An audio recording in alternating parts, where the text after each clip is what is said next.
Manchester United come back of all in Fergie time.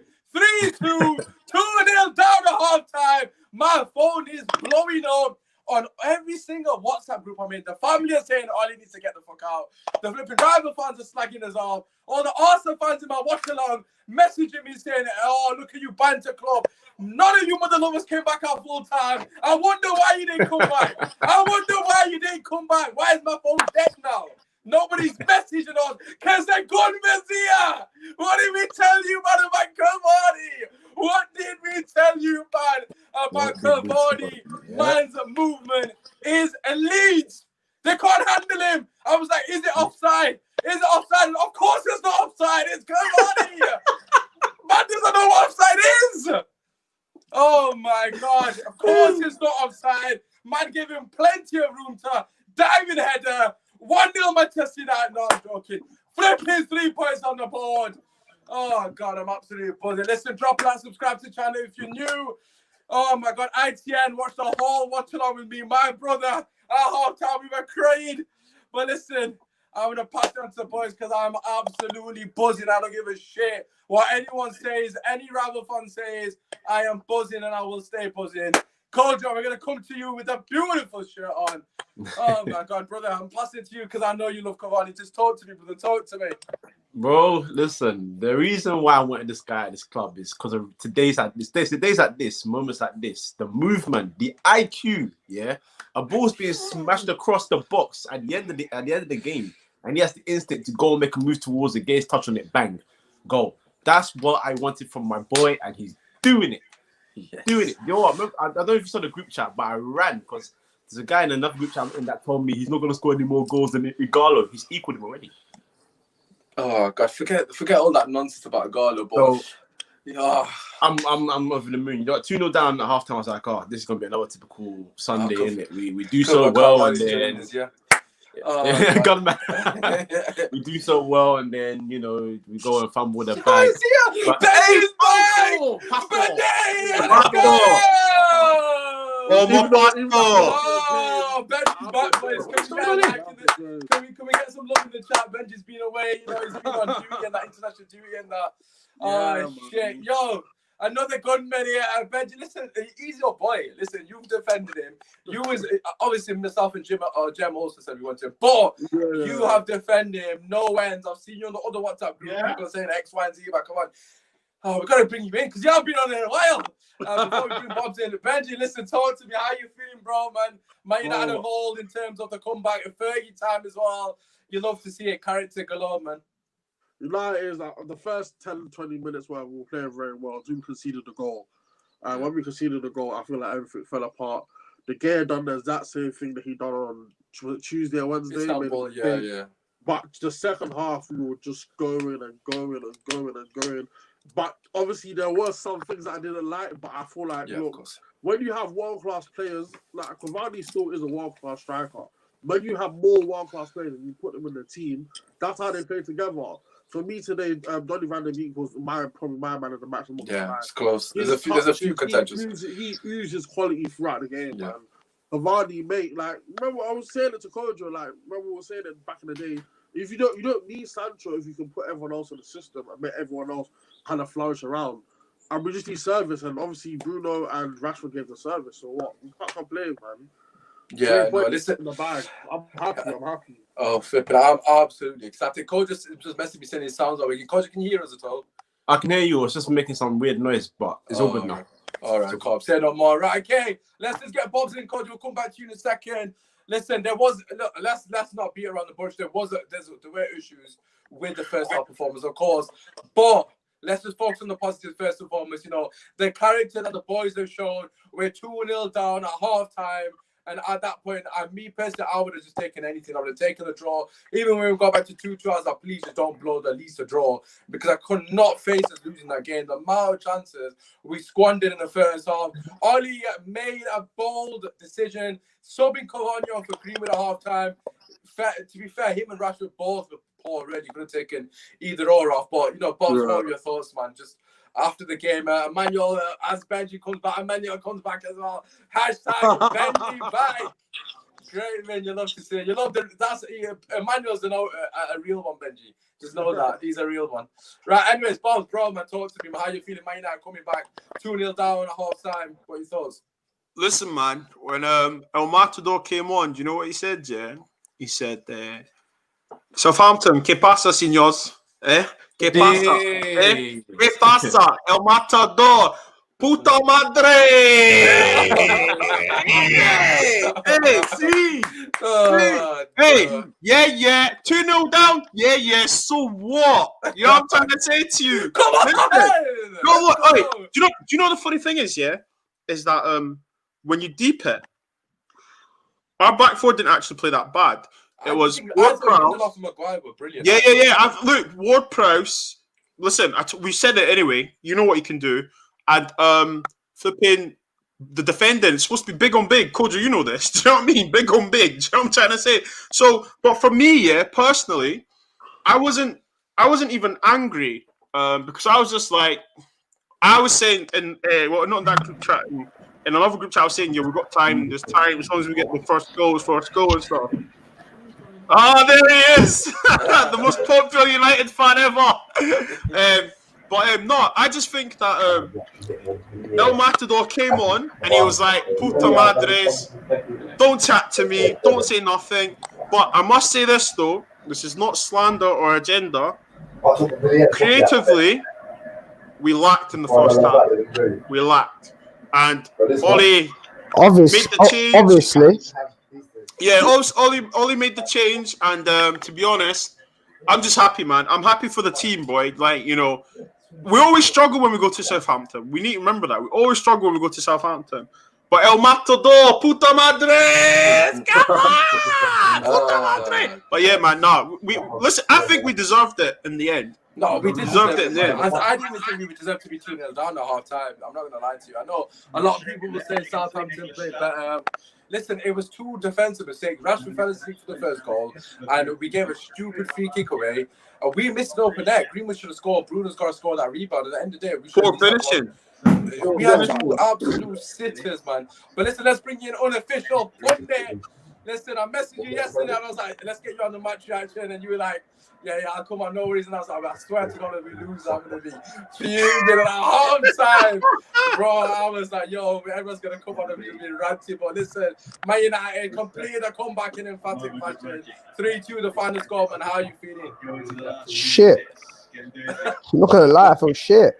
I don't feel great. I just, if you have to beat Southampton like that, and you terrible the first half, giving the ball away. We know against Southampton, you have to keep the ball. It's so vital because they want to play with the ball. Southampton play a high line. If you watch the Southampton game against Spurs, they lost 5-2. But Southampton dominated that game. It was 4 great balls from Harry Kane and 4 quick runs from Son. That's all it was. It wasn't as if Spurs battered Southampton. That scoreline didn't reflect what happened. And with us today, number one, Diamond ain't the way forward. And now Ole's going to think we can play it, which is a fact. Ole's going to think we can play it. We know it's not the same way forward because we couldn't create one chance against the Arsenal team, who the week later went and got battered by Villa. If you look at it, it was a defensive error and a great ball from Cavani. Both centre-backs have allowed Bruno to stand unmarked 8 yards out. That's terrible defending. Second goal is a terrible mishit shot that takes a deflection. Just great from Cavani because he's that instinct striker. That's what you're going to get from a 33, 34-year-old who's been playing that position all his career.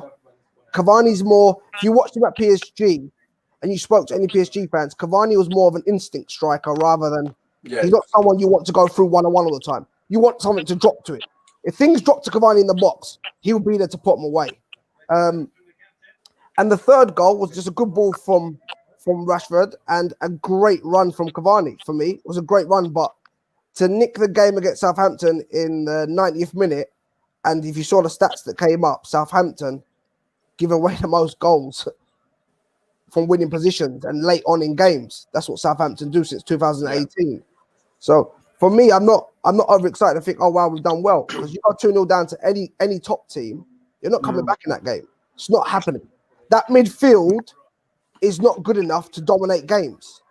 As soon as the second half started, we couldn't keep the ball for the first 5-10 minutes. Yeah, they were the better teams in the second half. I don't know what happened. When the second half started, we couldn't keep the ball. It's like we've done it before when we've come back from 2-0 down and we thought, okay, we've turned the corner here. We haven't turned no corner. You have to identify the problems. Where are the problems? What is the problems? Who is really good enough out there?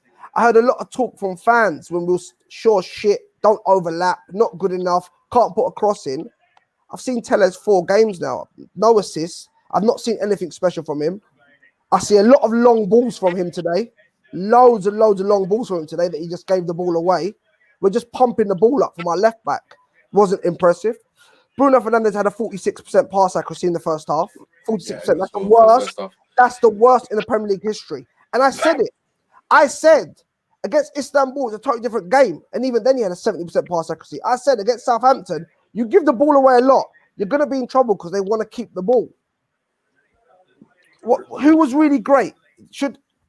I put a tweet out there and people telling me it aged well. I put a tweet out there, Cavani on for Greenwood. This manager hasn't got a clue. What I meant was not Cavani shouldn't come on. What I meant was Greenwood shouldn't have been going off. You like? Well, so just keep going because it's just he's just come to celebrate. For me, Greenwood shouldn't be going off. It should have been someone like Matic going off. In the front row. I don't understand why you're 2-0 down. Take Ole away and put Salix there? What would he be changing? He would not be taking a striker for a striker. Listen, let's just bring Benji in because I know you made. Give him his credit, man. He won the game, innit? No. You made a lot of valid points regarding the performance, but I'm going to be honest with you today, right? I said this at halftime. I don't think Oli was at fault for the game. I think generally at halftime, I'm saying as well, it was the players' fault. And the reason I say it's the players' fault because you've alluded to it. Bruno 46 pass completion. At the end of the day, you can't say we weren't getting in good positions. We were moving the ball quickly through the lines. Fred and Matic, to be fair to him, is Diamond the way forward? But I think if we were more clinical, do we start off with Diamond though? I don't think we start off with For me, I can't condone playing 4-3-3. Then all of a sudden we're going to go away to Man City, play 5 at the back.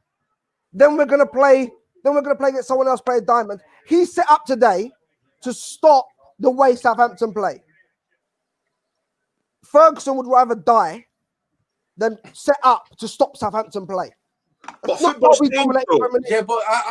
genuinely thought the first. This ain't Kevin Phillips and Mal Quindo, is it? As Benji said, though, the first 20 minutes before their goal, I thought we were the better team. Comfortably. Do you know who we sound like? Do you know who we sound like, guys? Arsenal fans. Yeah, we just sound like Arsenal fans. We sound like Arsenal fans. We just come back and beat Southampton.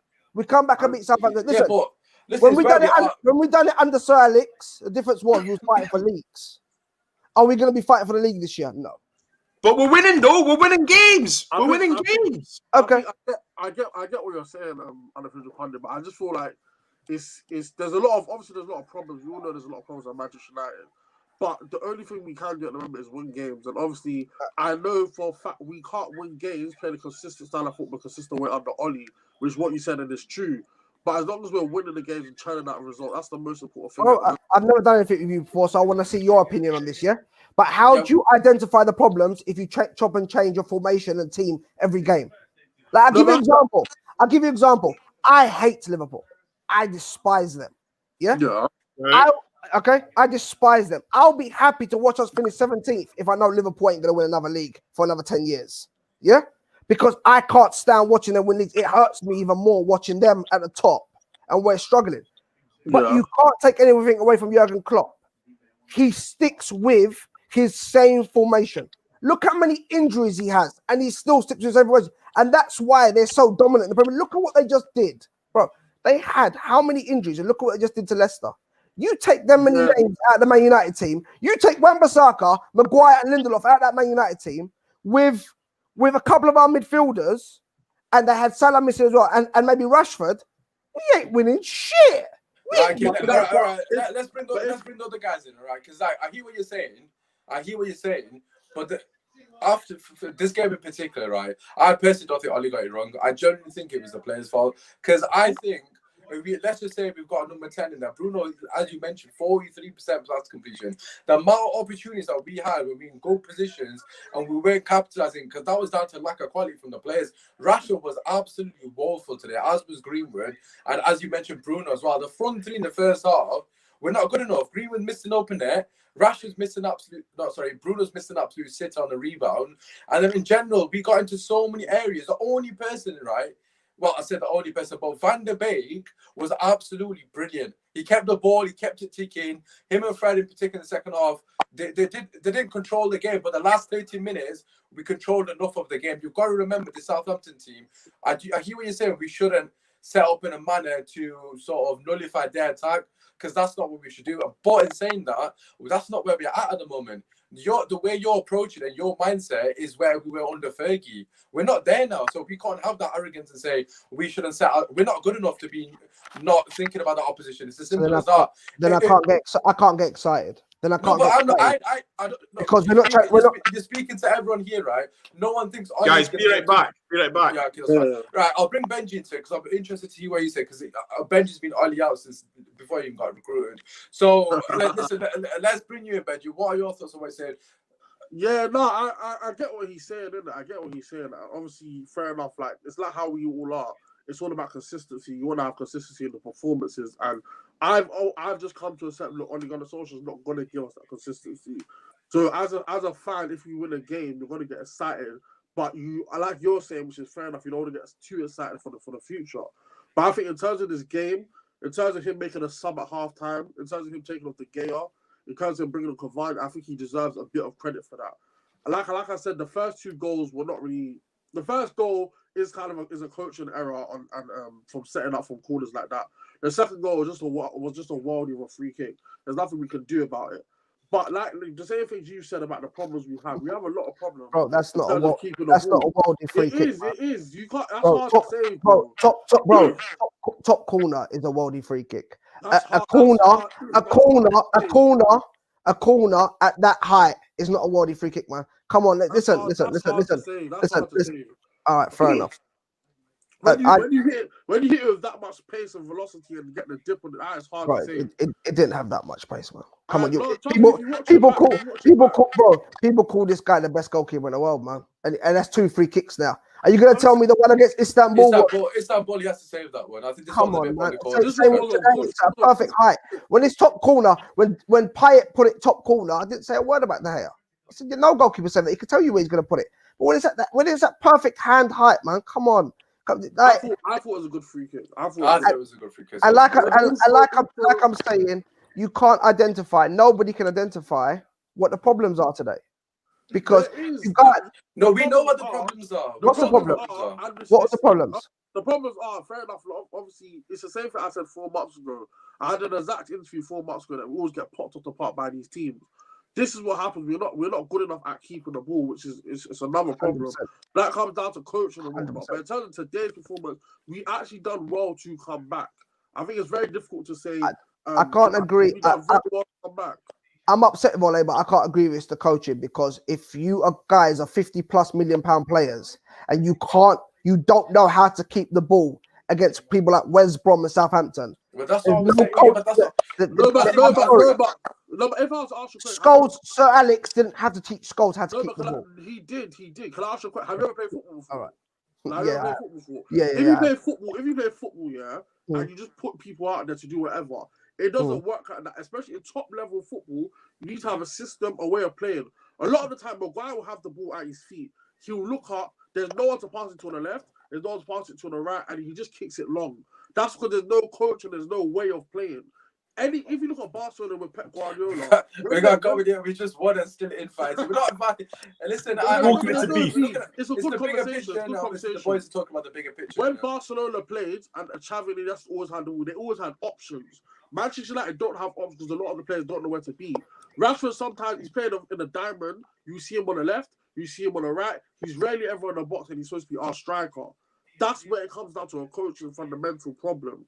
But like I said, for today, we can't really fault the second half performance because we came back. And if you look at the table, obviously they're not going to win the league under Oli, but the minimum is top 4 because we have to get top 4 to continue to move forward. So we need to get top 5 and sack him at the end of the season. Yeah, but I agree. If we win again, that game in hand, we're only 3 points off Liverpool. So it does look 2 like 2 points off Liverpool if we win the game. It does look like it's a bad season. But today we have a few positives. The first half was shocking, and I agree with you with a lot of your points. You make a lot of sense.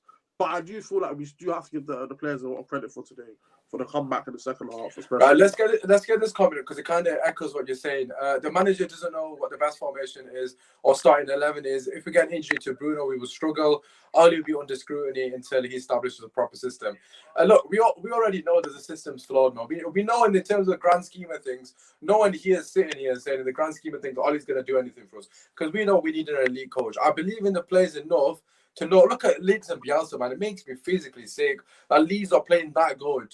With the players that they've got at their disposal compared to us. Come on, man. Cody, let's bring you in. Hopefully your audio's working.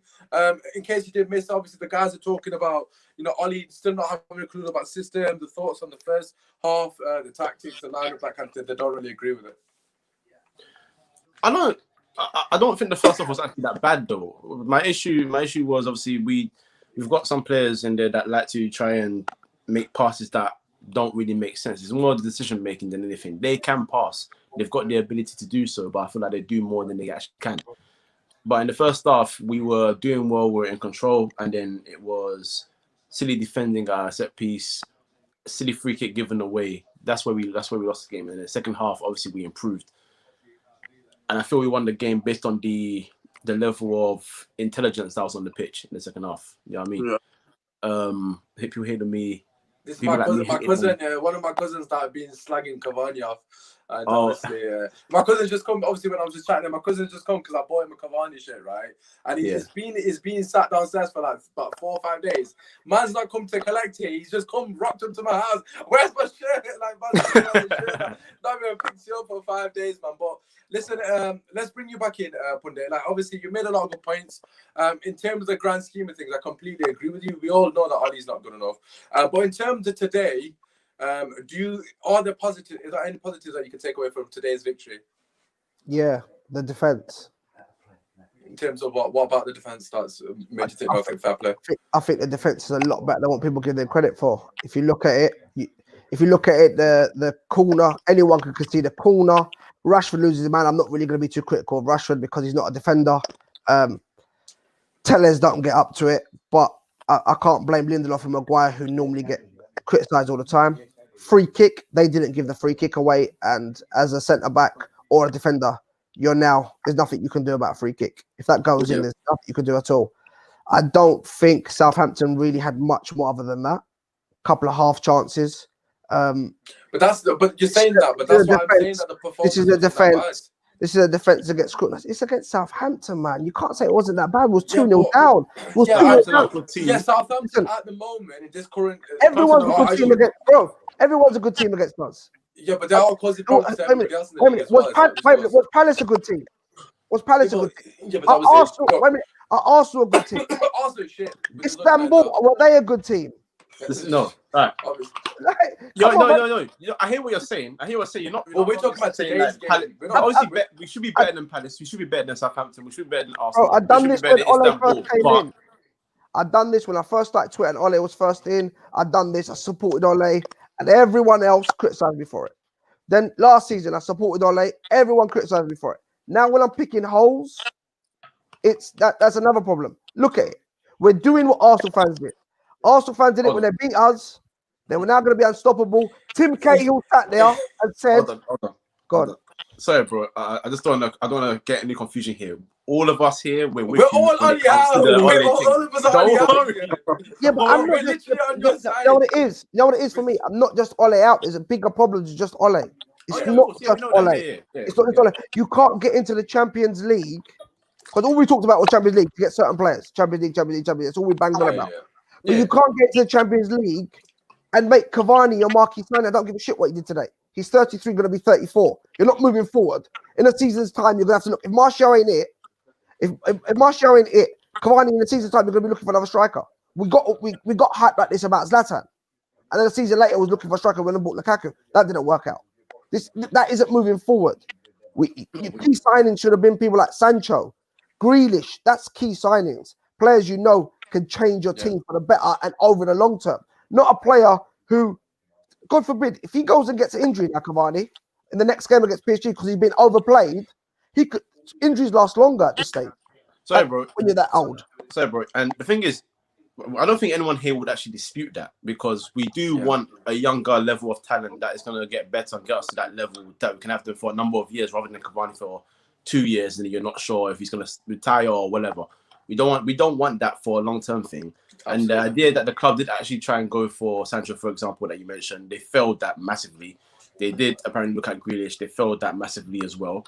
But at the end of the day, for today's performance alone, we just got to give credit where credit's due to the performance. But I do get what you're saying. Where do you think the credit is due, Cody, for this? And then Ben will bring you in, obviously, to have a chat about some positives just before we finish off. What do you reckon, Cody? Where's credit due for you today? It goes both ways, because the one thing I've screamed at is I hate the timing of Ole's substitutions. This is the first time that he's gone and made 2 subs at half time. He went and said, you know what? Right. Well, was it Cavani and Onion? Yeah, so one was forced. Yeah, so okay, one technically, because one was forced. But at least he made the change. Usually he sits there, waits, nothing happens, gets to the 70th minute, maybe concede another one, he says, okay, let me make a change there. At least he made that change. That's not me saying, wow, congratulations. Like, you finally did it. You should have been doing this some time ago. So that's even that's little credit in terms of the whole picture. And the players deserve some credit as well, because the second half performance was much better. You've praised the defense, rightly so. For the first time or second time, I can't really get onto Maguire for anything. I think he was good. Lindelof was good as well. But it was that difference in Cavani coming in, that bit of experience, that bit more of intelligence, the way that he sniffed out chances. Bruno Fernandes link up with him as well was good, so it goes both ways as well. I'm giving Ole praise for something he should have been doing anyway, but he's done it. So I'll just give him credit just for that alone. But it goes both ways for me today. Yeah, Benji, let's just finish on a bit positive from yourself. Obviously, I don't think anyone's disputing in terms of the bigger picture. We're not getting carried away. But for today, I'm not going to lie, I'm absolutely buzzing with the victory. At the end of the day, it's 3 points for me. Yes, granted, we shouldn't be struggling against teams like Southampton. However, I do acknowledge the fact that we're not the same Manchester United, and we shouldn't have the arrogance of, we're too good to be not struggling. Because at the end of the day, we're not a good enough team. We're not consistent. Under Ole Gunnar Solskjaer, he showed that we're not good enough because of the manner in which he approaches games. It's not a positive manner. For once, we approach in the right way, but for me, the players, in particular the first half, let the fans down, really. They pulled it back, showed great character in the second half. And, at the end of the day, we need a 92nd minute winner from a 33-year-old. I'll take it every day of the week. I couldn't give 2 shits, to be honest. But, Benji, listen, bit of positives from your perspective, and then we'll all say our man of the match, and obviously we'll wrap it, because I know Chelsea and Spurs are kicking off in about a minute. So, what do you reckon? What are your positives going off this game? Positives, like I always say, Alex Tellers. I love Alex Tellers at left back. I feel like he gets up and down quite well. For me personally, Van der Beek as well. Like I said, it's good to have someone who can actually want to keep the ball and actually keep the ball moving. Apart Maguire and Lindelof, there's a positive, but apart from that, a lot of the players were quite poor today as well. Yeah. The only other positives only made a sub at half time, but apart from that, But talk about scraping on the barrel, innit? The manager made a sub at half time. Everyone could see that sub. Obviously, the man of the match for me, because those I got to go in a second. Man of the match for me was Van der Beek. I said it already. I think one of the things that Ole needs to realize, he needs to play and build his team around Bruno and Van der Beek in the middle, and find a way to get them both on the ball in central positions. Not him coming off the left or coming off the right. He needs to be. Those two need to be on the ball. Those two are the ones that are going to make things happen. While Pogba's injured, these two have to be. They have to be integral to our squad. If not, then it makes me wonder why people say that he called him to say, I know where you want to play. He needs to start in the centre, 4-3-3, him and Bruno all day, every day. But that's the positive for me anyway. Yeah, and Punde, you kind of already said, but who's your man of the match? Who are you going for? Cavani, has to be Cavani. 2 goals and an assist. You've changed the game totally. You can't not give him man of the match. It's impossible. No striker can come on and in 45 minutes get 2 goals and an assist, totally turn the game around and not get man of the match. Positives for me are the defence, Donny van der Beek and Cavani. That just having that experience on the bench helps massively. That's That's my 3 positives for today's game. Yeah, no, I get you. I don't think anyone's going to disagree with that. And Kojo, to finish off, you and the match, who are you going from it? It's Cavani, the catalyst, isn't it? The catalyst for change, and absolutely, man. Simple as that. The defense was good as well. To be fair, they did what they had to do. They won that 4th of the goals. Special mention to Tellez as well, going up and down the left. It looks like Wan-Bissaka's coming in a little bit more cleaner with his touches now, so which is good. Seeing some he was okay at moments going forward. A bit better. Some He really needs a right winger. Have you noticed he goes 2v1 against the opposition? A lot. He does to link up with, man. He does, but you know, if you're putting a formation one way or another, unfortunately, you have to deal with what you're given. So you know, in terms of being better on the ball in general, we need that from him. But he's getting cleaner, and like you guys mentioned, Donny van der Beek. I don't think I can speak more on that. To be honest, he was good. He barely kept passed the ball away, man. Honest to God, he must have given it away 3 times the entirety of the game. Yeah, and when he was pressed by like 1-2 players, he kept the ball very well as well. So yeah, it was very good and tidy on the ball. I just want to give a special mention to Fred because both the first 2 goals came from Fred. The first goal in particular, where Cavani got the assist, Fred won the ball back and then he bullied the 2 defenders or midfielders and then played the ball to Cavani, and then Cavani eventually got the assist. Fantastic cross for him, but I think it's a no-brainer. Has to be Edison Cavani. 2 goals in injury time as well, under Fergie flipping time. Absolutely beautiful. You love to see it. But at the end of the day, we know the bigger picture. It's not all positive, but for today, we've got to show good character in the second half to put it back, and that's all we can do. Arsenal's still the shittest team in the league. They're still banter FC, so you guys stay on your lane and just allow it, man. Stop with the banter at half time now. But listen, that's been your preview. We're going to watch Chelsea and Spurs hopefully draw. Make sure you drop a like, subscribe to the channel, show love to the boys. I will be tagging them on the tweets, so check me on Twitter, and obviously go and show them some love as well on their socials. Apart from that, it's been your host, Osman Akhtar, Manchester United 3, Southampton 2. We'll be back tomorrow with a Rival Fan Podcast. Peace.